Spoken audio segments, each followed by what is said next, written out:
Hello and welcome, it's Frances here. Thank you for coming back to my channel. And if this is your first time here, well then I bid thee welcome. In this video, I'm going to respond to a question that somebody had messaged me about.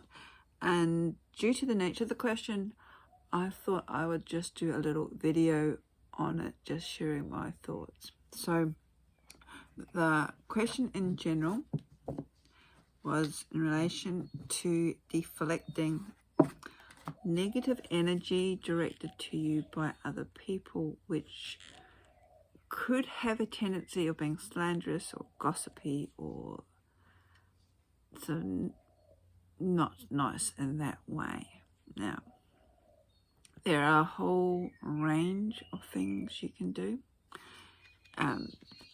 And I find it quite interesting that this comment or query has come up as we've just had the lunar eclipse in Taurus, and part of the energies in relation to that full moon is about relationships and also veils being dropped and people's boundaries being tested and true purposes being revealed. And in fact, this is going to be an ongoing thing with the cosmic energies for the next couple of months at least. And it's not all bad, just understanding how to deal with them is probably the tricky thing, or the most important thing to deal or get us through these sort of turbulent waters, shall we say. Now, as I said, there's numerous ways you can deal with this.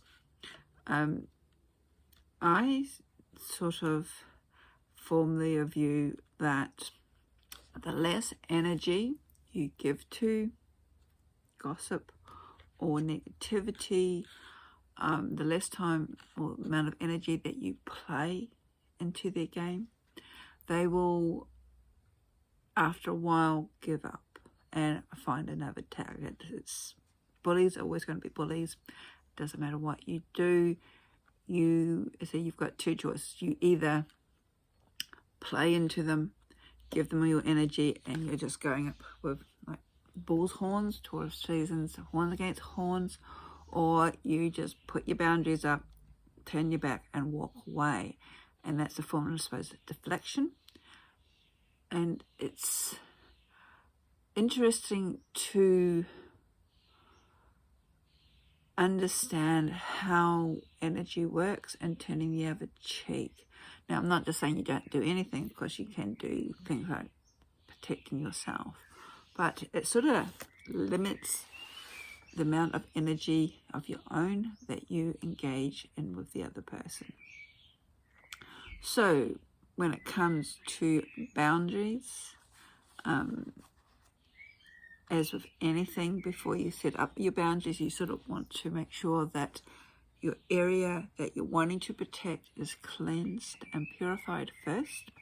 So if this is sort of like verbal attacks or energetic attacks, first thing that I would probably recommend is have a shower.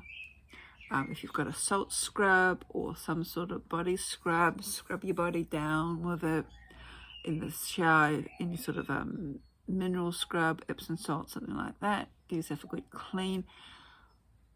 While in the shower, one thing that I like to do is visualize as the water sort of comes out of the faucet and sort of spills over you, is what they will call the Tower of Light exercise, in that you visualize it being golden energy or luminous white energy coming from a divine source, and as the water trickles down your body, it's actually moving all the dross away along with the dirt. So that will be the first thing that I'll do. Otherwise, go for a swim in the oceans and the sea and the salt water if you can. That does a similar purpose. It's the salt water. The salt water is the purifying aspect of it, or the cleansing aspect to it.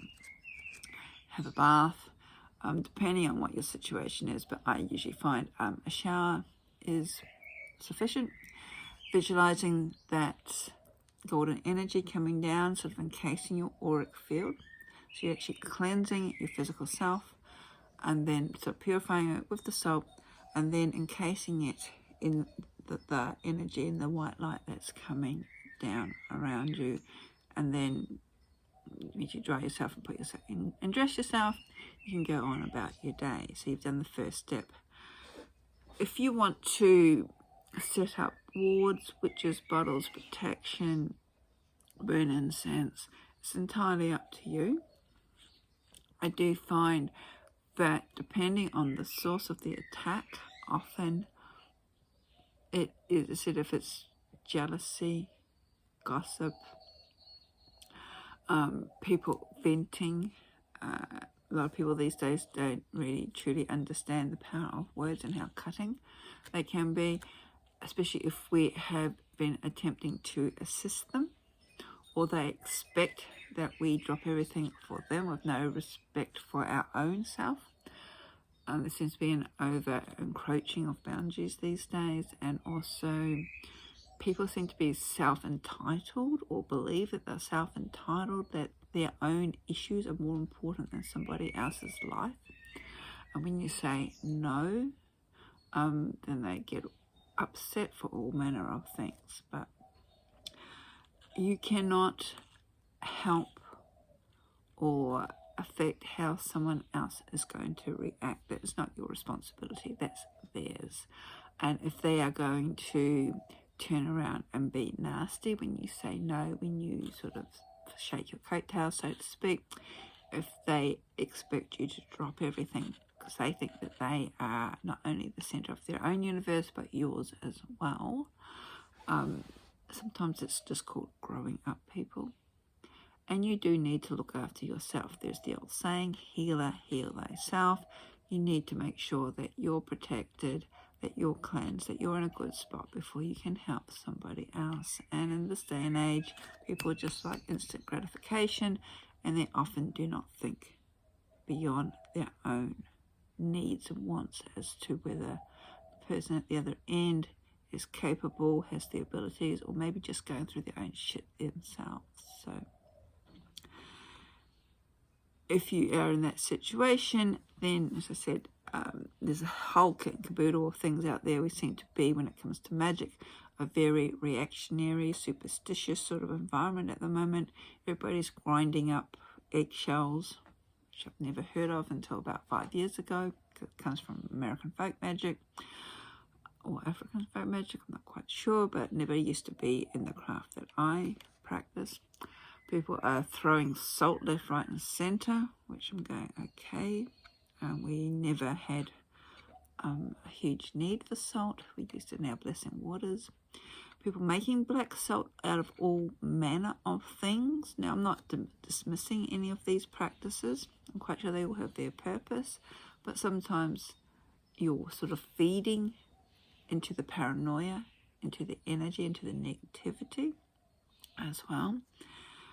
Black salt is interesting because there's a whole range of recipes these days, and as with the eggshells, it's more than just grinding ingredients up, it's about empowering them in the process. And unfortunately, a lot of people these days don't understand of the whole process. They just grind up a few eggshells and shove it around and expect that to work. And more often than not, it doesn't, because it's just eggshells. It's not actually empowered or imbued with any sort of energy at all. The same with the black salt. I have read and heard of people crushing up charcoal discs. These are the charcoal discs. I sell them myself through my Etsy store and my market stalls that you light to burn your resin incense or your herbal wooden incenses on. They actually contain saltpeter in them, so it's not a good idea to use them, either the ash from them or them as a whole. What you're wanting to put into your black salt is the residue from the herbs that you're burning, not the actual charcoal that's got the saltpeter in it. Or go down to the chemist. There's a product that's called activated charcoal. It's one of these pseudo-science in relation to herbal cures for a whole manner of things. Some countries, it hasn't actually been approved by the Food Administration organisations and lobbies, so that might be a little bit difficult. There is a black salt that you can find in Indian grocery stores, and it's not that. That's actually a herbal consumption, human consumption product. So source your recipe. If you need black salt, source it properly. Or I said, this is only something that's recently become a thing. Maybe it's because of social media, and we're getting a lot more stuff coming through from the Americas and their folklore traditions that are abound in America, because up to about 5 years ago, I've never heard of it. I've never used it. I've never used black salt. Like, I've never used eggshells. I use other forms of protection, which I thought I might go into now. Because my background also includes ceremonial or high magic, there are a number of techniques that I use in that. The first is a ritual called the Lesser Banishing Ritual of the Pentagram. There are plenty of people on YouTube who talk about it, probably a bit more proficiently than what I do. I like it because it is a ritual complete in itself. It uses the Banishing Earth Pentagram, and it's multi-purpose because you are actually setting up your sacred space, you're cleansing it, you're banishing it, you're purifying it, and you're also tapping into sort of like the cosmic vibration of sound as well. So if you've seen other videos, you would know that I sort of like the whole vibrational sound concept. I do mantras, and this taps into all of that. One book, High Magic by Damien Eccles. Just want to share what he talks about the Lesser Banishing Ritual of the Pentagram, in that these are the ways it can actually benefit you. It's good for auric hygiene, so the auric body is our energetic body, because you're doing that for sound vibration. And similar technique like having a shower with a body scrub or some description, you're cleansing all the debris, but also energizing your energetic field. So it's good for your auric hygiene. It's good for energetic protection because you are using the vibrations of the sound. And as you do vibrate it, as you find your vibrational voice, you can actually feel your energetic bodies beginning to tingle and vibrate out. It helps mental clarity and focus. It's good for environmental purification because you're purifying the area that you are in, and depending on your own magical ability, as you're drawing and empowering the pentagrams in each quarter, you can then push them out to, say, the boundary of your property. So then they can set up protection around your property, around your home. It's also a subconscious awakening, because you're tapping into the divine force that's above us, heightening our ability. It's an evocation primer, and that we're calling in archangels and higher beings, whether you believe in them or not. And it is recommended by most magicians or magical orders, even right down to the Golden Dawn, that it's something that you do at least once a day, preferably twice a day. And if you came across a Golden Dawn Lodge, it's usually one of the first rituals that they give you and tell you to go away and practice for the first 3 to 9 months before you come back again. So how I was taught that we have a difference for the Southern Hemisphere, because we change fire and earth around compared to in the Northern Hemisphere. So we change Mikiao and Uriao around. So Mikiao is on our left hand and Uriao is on our right hand. this may or may not be the same if you follow a different tradition at all.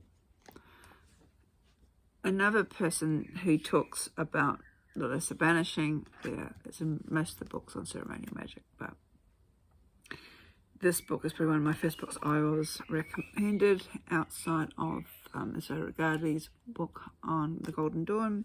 This Donald Michael Craig's Modern Magic book. I like it because he goes through it so I can lessons, but in one of them he talks about dealing with a psychic attack, and he actually does sort of a mudra, a triangle, as your third eye, and you're actually visualizing the power coming out, because this is actually the alchemical symbol for fire.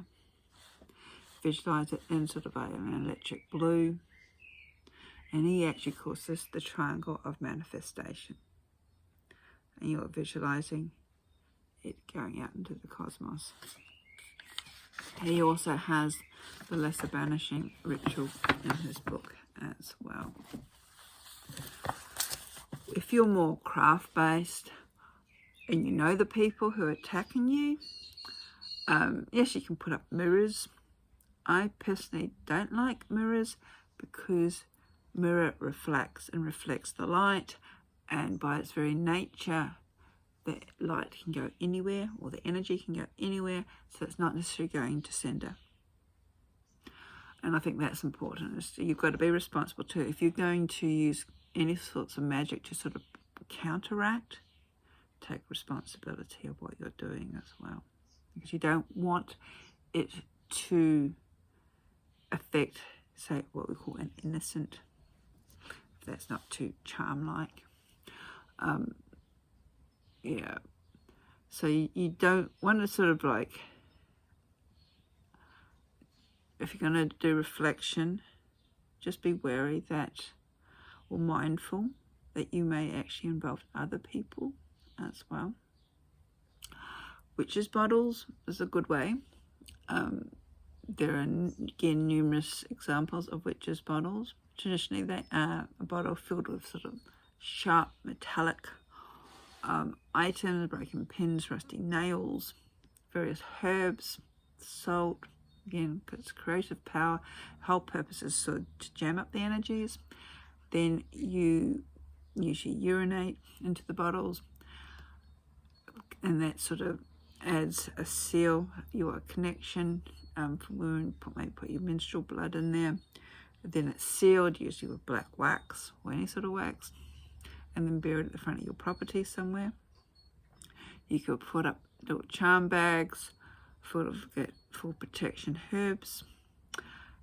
If you have wooden floorboards in your house, put oils such as rosemary, lavender, drops of essential oils into your mop water, and mop your floor, wipe down your window ledges, your door frames. You could make some Van oil, that's another one from the hoodoo tradition. A few drops of that into your water, that's a good protection as well. Black tourmaline or black onyx, snowflake obsidian, a lot of the black stones, even normal gold, river stone, that's a darker colour, because all that absorbs all that negativity.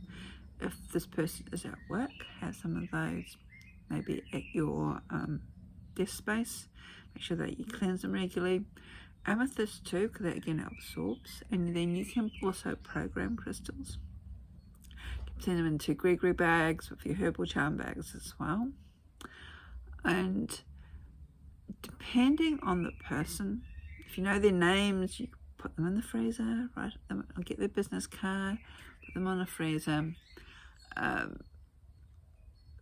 Then we can go down a path of making sort of other forms of bottles where you can imbue the herbs that you're using and other ingredients, and chant over them, such as one that I have written that I'll just share in a moment, other ingredients you can use is, I do make a fiery protection oil, which is sort of like not quite a hot foot powder, but it's got dried garlic in it, it's got red chilies in it. It's got, again, salts seems to be a common one for purification and banishing. And then you let it seep and you chant over it. Archangel Michael or Michael with his flaming sword. Could be another person to call upon. Again, it depends on your belief system. I tend to personally sort of view them as energetic mosquitoes. Flick them and ignore them. And I said usually then we're not playing into their energy. We're not wasting our precious energy. But a little chant I have just sort of devised this afternoon. I like rhymes, I like chants, they sort of roll off your tongue. You can repeat them, you can use them to imbue any sort of crafting that you're doing, whether it's a herbal charm bag, if it's your witch's bottle that you want to empower, if you're making a puppet of protection, if you are wanting to do another puppet to be that person that you're going to take them away from you. The little chant that I did was vicious viper of evil tongue, I return to thee the words you've sung. Unravel now the threads you've spun. Vicious viper, your spell's undone. Put the ingredients into a bottle. If you've got some snake skin, that sort of adds to that viper aspect to it. Shake up the ingredients with some oil or some water, and then put it out in the sun as a form of protection. And keep it there. You could add things like thread, spider webs, bird's nests, anything that sort of, again, like a witch's bottle, which will sort of collect the information or the negativity. And with the vicious viper and the little chant, it rolls off the tongue. It's all rhyming. It's very simple, very effective. And then you can go about your day. And I think the most thing is don't fall into that mindset that even if a person is being negative to you, of dwelling on their negativity, because all you're doing is adding more and more of your energy to their power and sort of detracting your energy away from you. So set up your boundaries, have belief in your boundaries, and then go about your day. Because unfortunately, people will be negative towards us, jealous of us, regardless of what we do, whether we help them or not, whether we succeed in something that's got nothing to do with them or not. There's a lot of tall poppy syndrome out there, and what they say, the best form of revenge, if you want to see revenge, is just to go about your day and prove to them that their negativity does not actually work. Water off a duck's back. Become a duck. So I hope that's been of benefit. I'll put the two books. I'm doing a sort of ceremonial thing, high magic thing at the moment. High Magic by Damien Eccles and Modern Magic by Donald Michael Craig. Things will come in waves, and if you need any more information, let me know. Okay. So as I said, it's interesting astrological signs at the moment with the lunar eclipse that we've just had. Coming up to solar eclipse, so veils are dropping, people's true intentions are being revealed, but the energies are shifting, coming to a new moon, even though there is still a solar eclipse. Remember, the sun will burn away even though it's covered. It is new beginnings, and there's again a connection with relationships. So it could be a relationship to your gods, to your higher self, or to your own heart. So I'll be posting a video a little bit more on that in a few weeks' time. So I hope it's been assistance. Blessings.